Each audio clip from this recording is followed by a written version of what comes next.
Hello, everybody, and welcome to the Pat's Pulpit Pregame Preview Show. I am Rich Hill here with Alec Shane. We are here to talk about the New England Patriots' final preseason game against the New York Giants. Alec, welcome. How you feeling?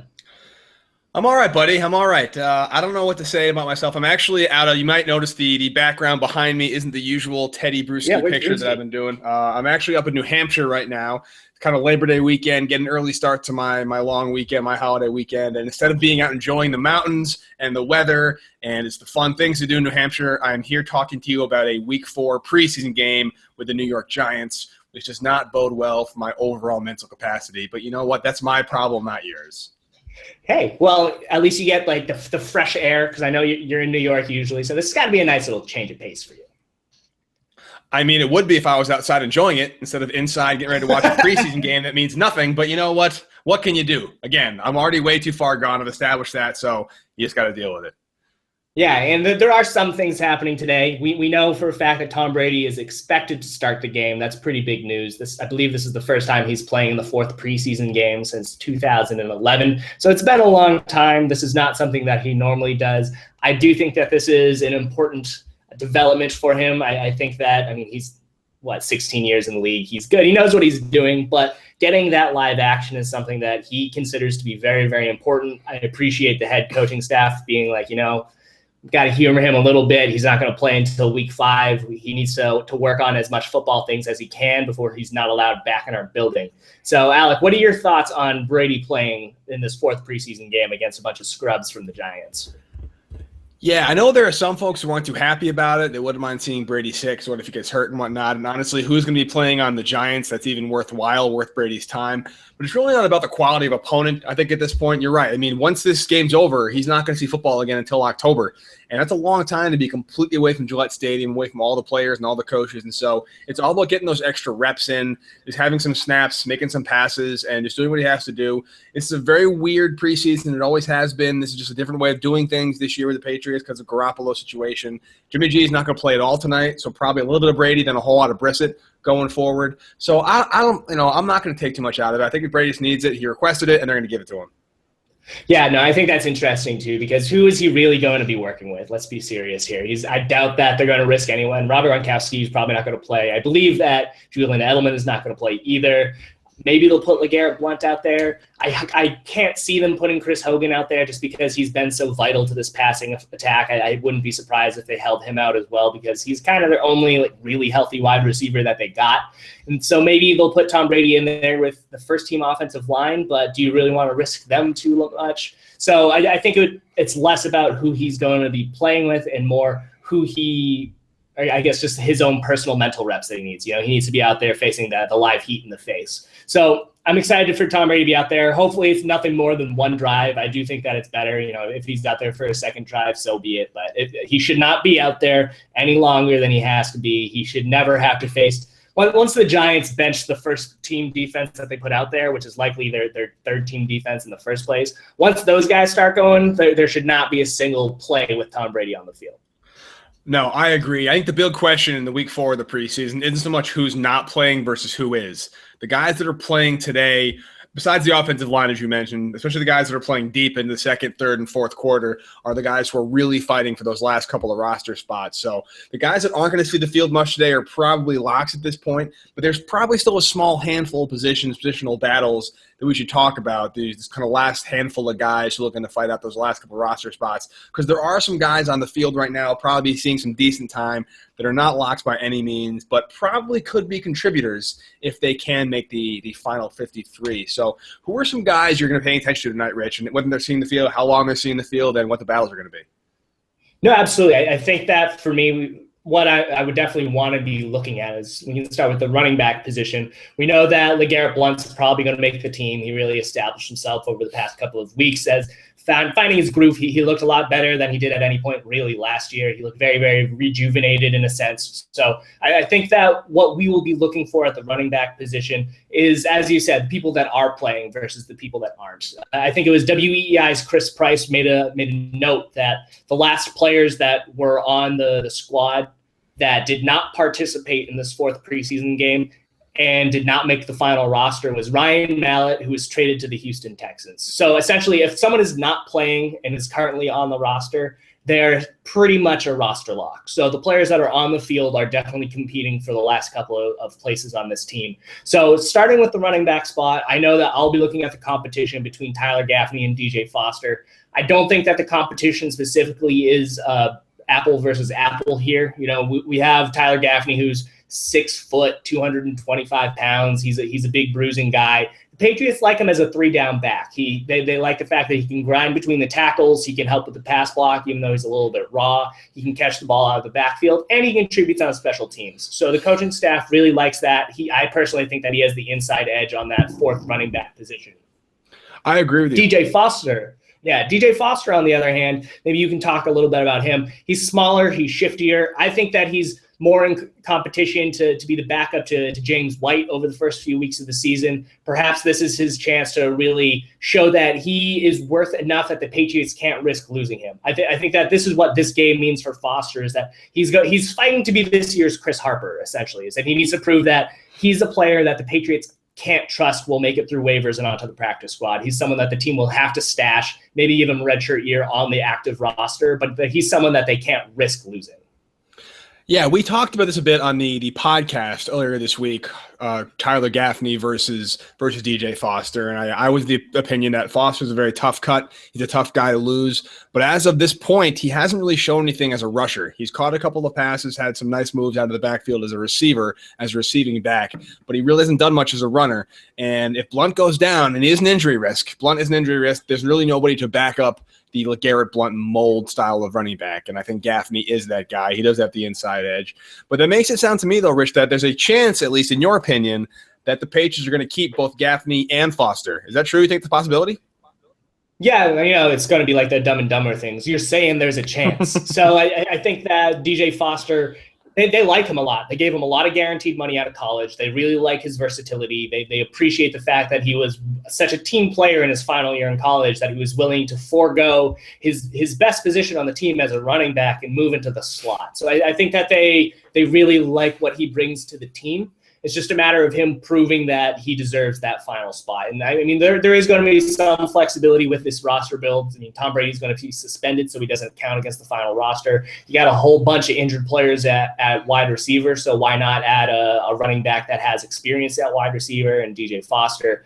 I think that also opens the door a little bit at the tight end position. We can move on to that with regards to A.J. Derby, where the Patriots have a couple locks at that position, and Rob Gronkowski and Martellus Bennett.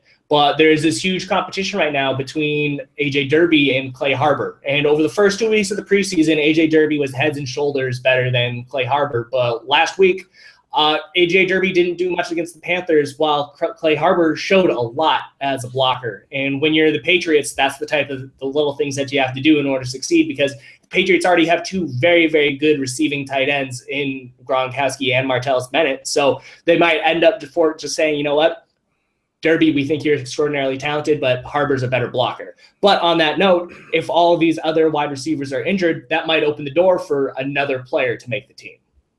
Yeah, I mean, I definitely can see them keeping 4 tight ends, Gronk, Bennett, Harbor, and A.J. Derby. The big thing, as you said, is Clay Harbor is a better blocking tight end.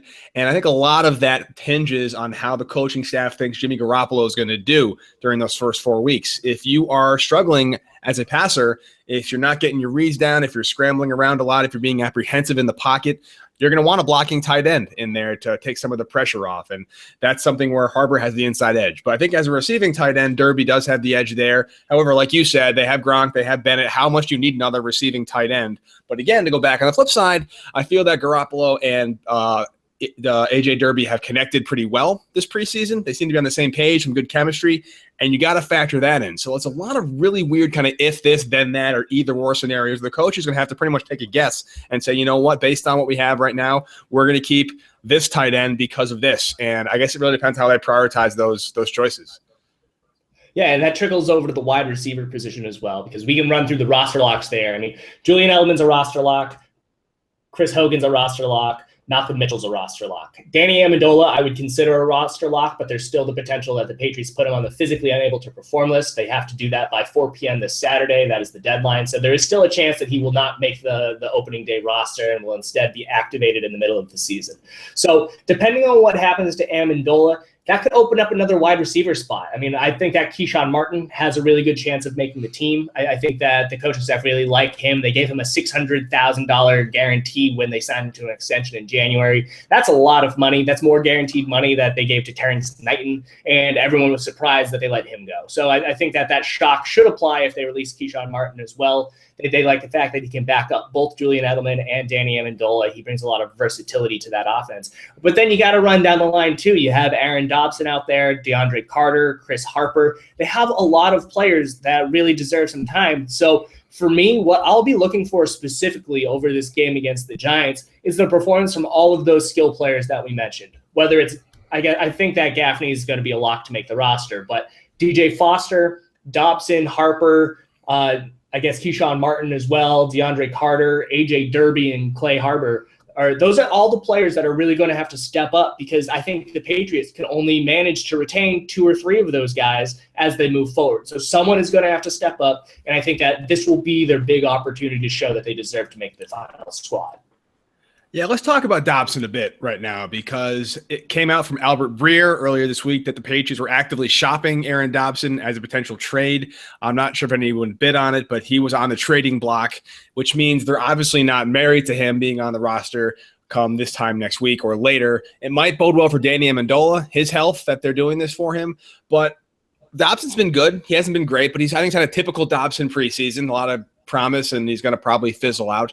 Do you think the fact they're looking to trade Dobson, or the rumors where they were looking to trade Dobson, means he's kind of and those guys you mentioned, the DJ Fosters, the Tyler Gaffneys, etc., he's kind of the last one out or last one in? Yeah, no, I think that it was the Boston Herald's Jeff Howe made this interesting note that I thought was kind of revealing, is that he said that the coaching staff kind of views Dobson, Harper, and Carter all in the same kind of tier. I think that they view Keyshawn Martin in the tier above, but you have those 3 guys that the coaching staff kind of view at the same level of contribution, even though they're entirely different players. I mean, DeAndre Carter is a pure slot receiver. Chris Harper is kind of a Julian Edelman inside-outside guy, and Aaron Dobson's a pure outside guy. But with regards to their potential within the offense, they kind of view them on that same tier. So I do think that he's on the out. The best of those players could quite possibly make the squad. But for me, I was actually surprised. I mean, I thought that Aaron Dobson should have been traded during the offseason. I think that the Patriots have been the masters of acquiring players that just haven't fit, and to try and make them kind of give them second life. You know, we saw they acquired Barkevious Mingo. They do that from time to time. They bring players that are not fitting in and giving them another shot. I thought that they should have done that with Aaron Dobson. I mean, there are so many teams out there, whether it's like the Baltimore Ravens. You got teams that have really banged up wide receiver cores that maybe they'll flip a 5th-round pick for him. Maybe they'll flip a 6th-round pick. Maybe they have an extra offensive lineman that they don't need that the Patriots could have used. I think that there should have been a place, because Dobson, he is an athletic freak. He just doesn't fit in within this Patriots offense because he just can't. It's a complex offense. He doesn't really have the experience, and he doesn't really have the time on the field or the confidence to develop. So I think that same thing we saw with Jonathan Cooper. The coaching staff could have thought, get him out of here, get him on a different team, and therefore he can have a fresh start and not have to worry about the 40 years of history that he has with the Patriots, where he hasn't lived up to expectations. What do you think it is, Rich, about the Patriots drafting receivers high and it's not working out? They're pretty much 0 for life on receivers. They're really good at drafting linemen, defensive players, but cornerbacks, they're kind of hit and miss. But receivers, they're always a miss. And the receivers they draft end up coming into the team from other outlets, or they're late draft picks like Julian Edelman, who becomes a superstar. But why do you think the Patriots, Bill Belichick, cannot draft receivers well? What do you think it is? Yeah, well, I'm going to correct the record a little bit on the cornerback spot, because they have done a great job with that in recent years. Their past few have been like Devin McCourty and Logan Ryan, and they found Malcolm Butler and they developed him. So they've done a pretty good job bringing in players that have succeeded in the system at cornerback. I think the biggest issue that they had, that biggest dead period, was that they didn't have a good safety, and that kind of left all the cornerbacks exposed, and then they just went on a downward spiral from there. And I think that moving McCourty really saved the defense. But going back to your original marginal question as to why the wide receivers did not succeed and have not succeeded. I think that you have to go back to Deion Branch back from 2002 to find a wide receiver that the Patriots selected in the first 5 rounds that ever had any kind of success in the NFL. You have Brandon Tate, who the Patriots cut after 2 years, 3 years, and he's gone on to the Bengals. They just released him this past week, but he's a player that he has not become a quality receiver in this league, and they took him in the 3rd round. Taylor Price, nothing happened. Chad Jackson, nothing happened. Bethel Johnson. I mean, the list goes on. They haven't had any success, and the big issue that the Patriots had was the fact that they were finding all of these players coming out of a spread offense in college. These were players that did not have any experience with the similar type of offense that the Patriots ask of their players. And I think that cannot be understated because we've seen veterans come into the Patriots, whether it's Joey Galloway or Chad Ochocinco. You have these players that are very, very good and talented that just did not have the mental acumen to pick up this playbook. And so I think this year we saw a change in it where they brought in Malcolm Mitchell, who comes from an entirely different background. He's coming from the University of Georgia. He was coming from an offense run by Brian Schottenheimer, which for as atrocious of an offensive coordinator who was in the league for Mark Sanchez and for Sam Bradford and the Rams, as bad as he was, he has brought that pro-style offense to Georgia, so Malcolm Mitchell was aware and capable to run the option routes that the Patriots ask of their wide receivers. So when the Patriots throw Mitchell out there and be like, all right, read this defensive coverage and react based off of what you see, he knows how to do that. And I think that gives him a real big leg up over the prior early round picks that the Patriots have selected. So I'm really crossing my fingers. Malcolm Mitchell really looked great when he was on the field before he hyperextended and dislocated his elbow. So I think that he's going to return shortly, hopefully by week 1. That would be great to see. But I do really think that he's going to be the one that bucks the trend. Here's hoping, man. He did look good. And again, I'm still blown away that he's still okay because that injury looked nasty. Really glad to hear that he's fine, just some hyperextension. And Garoppolo and him had a good rapport as well. So hopefully he'll see some action early on in the season. One area the Patriots have not failed at drafting is defensively. They've had some real hits the past couple of years.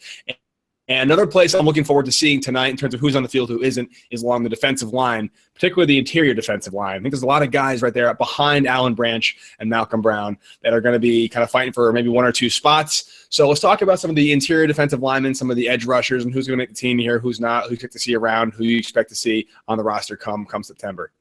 Yeah, there's a lot of depth on this defensive front seven, and they're kind of grouped into 3 different categories of players. You have the defensive tackles, which are the big fat guys in the middle. We know that Malcolm Brown and Alan Branch are roster locks. I mean, we know that Branch was suspended, so possibly he's in jeopardy, but I highly doubt it. It'll be interesting to see if the Patriots play him.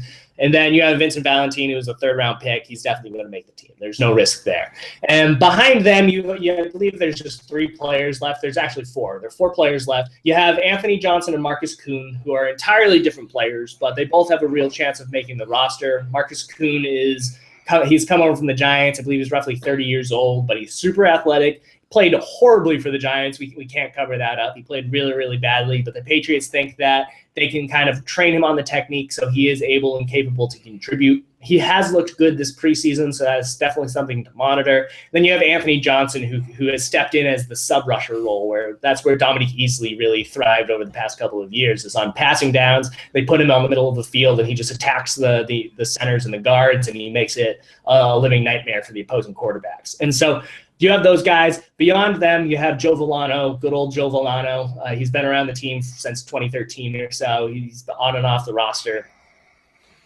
He has a big uphill battle in order to make the team. Then you have Woodrow Hamilton, who's looked pretty good as an undrafted free agent. There's a real shot that he can make the practice squad. So you have those 4 guys that are really competing for 1, maybe 2 spots. I think that Kuhn has the inside lane because he can play both defensive tackle and nose tackle, which is something that the team has to appreciate when they're making their roster calculus. But Anthony Johnson does provide a skill set that does not exist on the roster, so that has to count for something. So the Patriots are going to have to cut something somewhere if they want to keep both of them. Alec, if you could only choose one of Marcus Kuhn and Anthony Johnson, who do you take? Right now, it's Anthony Johnson all the way, just based on current resume and performance. As you said, Kuhn did not play well as a Giant. He hasn't really done much as a Patriot Patriots versus Anthony Johnson, who we've talked about a couple times on podcasts and previews and whatnot. And so, again, we've talked about it a million times. The beauty of the Patriots system is if you come in here and you do well and you excel, they recognize that, and they don't care where you came from, what your pedigree is, what your draft stock is. Performance delivers, and they'll keep Johnson around. Again, Kuhn, he's one of my customers on our podcast on Tuesday. I think he's going to not make the team. I don't think he's given enough, and the depth there is enough so they can afford to lose him. The real question mark for me, actually, is what to do with Geno Grissom. He hasn't done much at all this preseason. He was a pretty highly touted draft pick.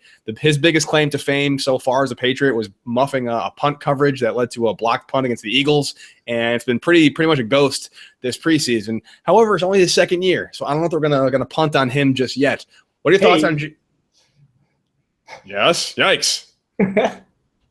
Yeah, so I mean, with Geno Grissom, I think that's an interesting question too, because a lot of his role kind of compares to Anthony Johnson. I know that they're not the same type of player, but Anthony Johnson really plays in that sub role, which the Patriots have used edge defenders in the past. You know, they've used Trey Flowers there, they used Jabal Sheard and Chandler Jones, so they have no problem putting edge defenders there. So it is quite possible that even though Anthony Johnson classifies as a defensive tackle, his role aligns more with what some of these beefier edge defenders really provide to the team.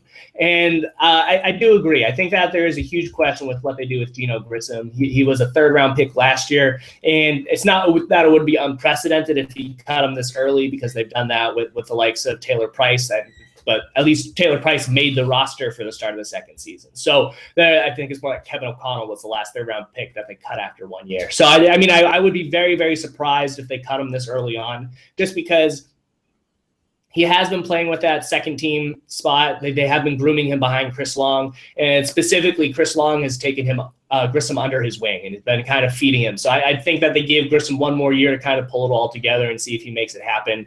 I think that this edge defender spot / Anthony Johnson, this is going to be a really serious competition, because, again, I said that you can split the defensive front 7 into 3 different groups with your defensive tackles, your edge defenders, and then your stand-up linebackers. You can kind of split these edge defender positions into 3 roles of their own, where you have the pure defensive ends. You have the guys like Jabal Sheard and Trey Flowers, who are guys that you're not really going to expect to flex and drop off into coverage, because that's kind of a waste of their pure talent to rush the quarterback. Then you have the hybrid guys, like you have your Chris Long and your theoretical Geno Grissom, and you have the guys that are very, very good against the run. They're very, very stout. They're bigger guys, but they're also capable of throwing a little wrinkle and dropping into coverage. Another further level, and I know that they count as the Sam linebackers in the 4-3 front, but in reality, the Patriots really run a 2-5 front, and these guys are also considered pass rushers based off of whatever keys they read. And I'm talking about your Rob Ninkovich's, your Shea McClellins, and your previous Mingo, which, by the way, I'm really excited to see Mingo play this week. I really hope he does. I want to see what he brings to the table. So you have so much talent on this edge position that I can't possibly see every single one of those players making the team. And the only way I see the team moving forward would be if Rob Ninkovich gets placed on the short-term IR. I know that's not an actual thing right now. Put him on the injured reserve and then later on say that, all right, come back to the roster. That's the only way I see the team bring all of those guys along. And so other than that, I didn't even mention Rufus Johnson. So when you look at that, other than Rufus Johnson, clearly, because I just didn't even mention him, if they don't carry all of those players, who gets the short straw? Yeah, I mean, we'll find out a lot more tonight. I think tonight will be very telling who's around, who's playing on that defensive line into the third and fourth quarter. Those are the guys that are probably in a lot of trouble. I remember a couple of years ago, Brandon Merriweather was playing late into the fourth quarter, and that was his death knell for the Patriots. And so this is a really good indicator of what they're going to do with it. And if someone really has a good chance of standing out tonight, good for them. I think no one's dead yet. No one's out dead in the water, because there's still this one preseason game and whatever's going on in practice. But, when you go and you watch the game and you see who's playing, who's not, it's a huge indicator. And which is why another reason I'm also looking forward to is the last couple spots on the secondary, the cornerback position. We've talked about this kind of ad nauseum, Rich, just the number of guys looking for the secondary slot. locks are the locks. We know who they are. Malcolm Butler, Logan Ryan, Cyrus Jones. I think at this point, Justin Coleman is in. I think he played himself onto the team week 3. So that leaves a bunch of guys with probably Crevion LeBlanc on the inside track, but he's not a lock yet. Jonathan Jones is in there. Darryl Roberts is still in there. And I think these guys are all lumped in with the Aaron Dobsons and the AJ Derbys. Maybe a bunch of guys with the different positions still fighting for the same maybe 2 or 3, 4 or 5 spots. So the secondary should be a fun one to watch tonight.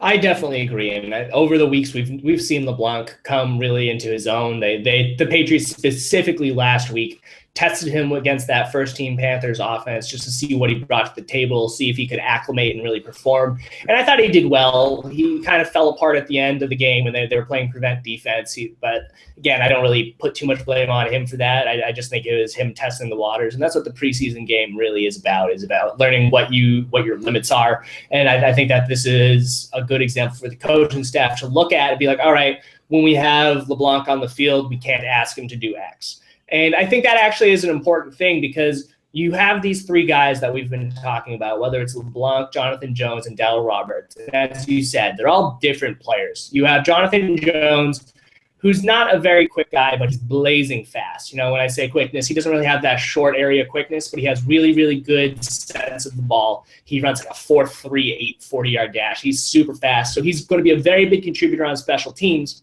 But there's a question of where does he fit in this defense? Can he play slot? He might have to play slot if he's going to make the team because he's a little short. He's like 5'9", so is he really fully capable of playing on the outside? So there's questions with him, even though there's a very obvious idea that he can play special teams as a rookie. And then you have LeBlanc, who doesn't really have that standout special teams ability, but he has been arguably the best player on defense out of these 3. He has shown a knack for the ball. He's been one of the best tacklers in the secondary, and those skills count a lot for the Patriots. And I think that they could view that and say, all right, this is what he offers. Maybe we can groom him into contributing on special teams because we think that he could be someone special as a defender. And then you go to Darryl Roberts, and he's different because he's 3 inches taller than all these other guys, but he also is super athletic. I mean, he runs also like a 4.38 40-yard dash, but he also is super quick. He's just an athletic marvel. And so you have all that, and he's shown it on the field on defense too, where he hasn't received the same praise that LeBlanc has because LeBlanc made that insane interception. But I think Darryl Roberts had 4 passes defended last week, or it was against the Bears or something. He's shown up in games. It's not that he hasn't done enough. I think that he does that. The potential to contribute on special teams. So these 3 players are fighting for arguably just one roster spot. Who do you choose? Who do you have winning this battle, and who do you want to win the battle? I've always been a Jonathan Jones guy. I'm going to stay a Jonathan Jones guy. I just think he offers just a different skill set, I guess, than the other guys. He's not much taller or rangier, but I think the closing speed is good. I like what he can do on the faster go route receivers. Looking in the AFC East, there are a lot of quick receivers in there, which could bode against Jonathan Jones, the quick guys, but there are also a lot of fast receivers in the AFC East, which could bode well for Jonathan Jones. So while he has not performed as well as Roberts or LeBlanc, I like what he brings to the table, and I'm hoping he showed enough in practice to maybe make it onto the team. But that's really more my heart versus my brain talking there. Yeah, no, I agree. I think that all 3 of these players have really shown a lot. And I know that as Patriots fans, there's a lot of concern of whether the players that get released, whether or not there's even a chance they can make the practice squad. And it happens every single year, and it's always generally overblown where it's like, oh, no, but if the Patriots cut it, someone else might claim them. And that is a risk that they definitely are going to take when they make these moves. And there are certain players like AJ Derby that if they cut them, there's not a chance they're coming back. AJ Derby has put too much good tape on to make it through onto the practice squad. Yeah, there's just so many other teams in the league that don't have good tight ends that would love to have a player of his caliber on there. But we're looking at players like Jonathan Jones, who, let's be serious, he doesn't really have much defensive tape out there. He's good on special teams. Some team might take a flyer on his upside, but remember, he was an undrafted player. So the demand might not actually be a real thing. And I think that LeBlanc and Roberts, just due to Roberts' crazy athleticism and the fact that he has a lot of tape over the past 2 preseasons that teams can evaluate, I don't know if they really have a chance of making it through. So that's why I think that one of LeBlanc and Roberts is going to make the actual roster. And I think that LeBlanc has the edge. I kind of would like to see Roberts out there because I do think that he has the capability to be someone truly special. So that's going to be a tough battle for me to watch. It's special teams. I think it really comes down to that. That's the real X factor for these guys. Who has the most special teams chops and ability, which bodes really well for your boy, Camu Grugier-Hill. I think he's in a good position right now to do well. I think he's on the team, and unless he gets hit that a mysterious illness he has becomes suddenly magically year-long and he goes to IR, which tends to happen in New England. Must be that chilly Foxborough air, whatever it is. But I think he's got a good shot to make the team. I think he should play tonight. I think he's with the team tonight. I think he offers some good special teams value and a deep backup linebacker. Are you feeling good about your boy? You happy right now?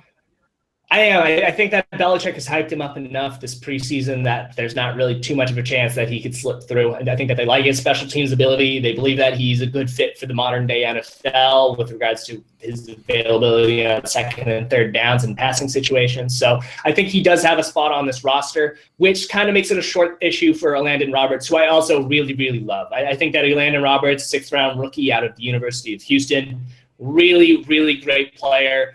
Not an athletic marvel. He's 5'11", 230 pounds, but he has such a great nose for the ball. He has such great passion. He's a fighter. He has instincts, and I think that he's a player that, give him 1 year, and then maybe he could become somewhat special. I think he's a better player on defense than Jonathan Freeney. So I think that if KGH makes the squad, that would make Landon Roberts expendable just due to the numbers game, because the Patriots can't keep more than 4 of these linebackers. I mean, you have Jamie Collins, Donta Hightower, and Jonathan Freeney as locks. You can't keep more. I mean, you can only keep one of those guys because you have the Ninkoviches, you have the McClellans, you have the Mingos. These are guys that can play linebacker in a pinch. So one of these rookies is getting the short straw. Really bummed to see one of them leave. Before we do predictions, Alec, as we're coming to a close here, who is the one player on the entire roster that you're going to look forward to watch tonight? Oh, that's a good question. I think I'm going to stick with the guy I asked you about because I'm most curious about him, and that's Geno Grissom. Again, I haven't really seen much of him at all this preseason in any capacity. I thought he was a guy that had a lot of potential. I think he's a very raw talent. I was hoping they could groom him well this offseason and fit him in as a rotational interior rusher / edge rusher. I think he can play the edge. He's a little undersized for the edge. He's about 6'4", 265, 270, which isn't a monster on the edge, but he's capable of doing it. But again, he's done nothing this preseason. So I'm hoping he can have a monster game today, play his way onto that last spot, kick Marcus Kuhn out of there, and show that why they drafted him 3rd round last year and have a nice kind of career for himself. So he's my guy. That's interesting. Yeah, I'm going to choose a player from a positional group that we didn't really talk about. I'm going to look at the offensive line. And in particular, I'm going to look at Chris Barker. He's a player that's been on and off the Patriots practice squad since 2013. It's been a while. He's been around for a long time, and he's never actually stuck on the active roster. But this past week against the Panthers, he was rotating in with that first-team line, and he looked better than Ted Karras did. And he held his own against this Panthers first-team defensive front, which is an impressive and difficult thing to do. I'm not saying that he was perfect. I'm not saying that he was a standout and deserves to be a starter. But with the Patriots dealing with injuries at the position, I mean, you have Jonathan Cooper with a bad foot, Shaq Mason with a bad hand, and Josh Klein with a potentially iffy shoulder. They might have to add a little bit of depth on that interior. So I'm interested to see how Chris Barker looks, to see if last week was a fluke or if he actually has a chance of making the active roster. That's good. I'm always down to talk about offensive line, so we'll be curious to that as well. All right, so predictions. I had the Panthers winning last week, so it doesn't even matter what the score was. You take this one, which means not only do you win the week to put you up 2-1 on the preseason, you also win the bet, which means you get first crack at the Sunday night prediction, Patriots-Cardinals. So congratulations on that. But that's the past. Thank you. Now's the future. Let's go to predictions for tonight's game. Patriots-Giants, you won last week, so what do you got? All right, so I'm doing some little advanced statistical analysis here. And looking at the prior Patriots-Giants games, based off during this preseason specifically, the Patriots have won just one of their past 6 preseason games against the Giants. So the smart man might say the Patriots are due for one. That might also be the homer man. I'm I'm going to go with that one. I'm going to go with the Homer Man. I think that the Patriots get their second win out of the past 7 games against the Giants. I think Jacoby Brissett really stands out. The New York Giants are not going to be playing their first-team defense at all. Eli Manning is not playing either. So I think that since the Patriots are going to have Tom Brady for a couple drives, and then they're going to hand the wheel over to Jacoby Brissett, I think that the Patriots do win this one. I don't think it's going to be pretty. I think it's going to be a very uninspiring game with a final score of the likes of 19 to 13. Patriots 19, Giants 13. All right. Up until just now, I had the Pats winning as well. But in order to kind of compensate for my being down 2-1, I have to go with the Giants. Just play the odds, play the numbers. So I'm going to go, I don't know, Giants 28, Patriots 21. Why the hell not? Nice. Yeah, go Patriots, right? Yeah, right. So that'll close out our preseason preview. Next time we have this conversation, Rich, it'll be for an actual game that matters, which is pretty sweet. Yeah, and so hopefully you'll feel like your time is a little better spent, so you won't be missing the New Hampshire air. So everyone, thank you all for watching. We'll be back with our podcast on Tuesday, and then we'll have another pregame show next Sunday before the kickoff against the Cardinals. I will also be hosting a Facebook live chat to do the post recap after the post-game press conferences, so stick around for that. Everyone, enjoy the game. Hope everyone stays safe. Alec, talk to you in a bit. Rich, see you, bud. Later, man.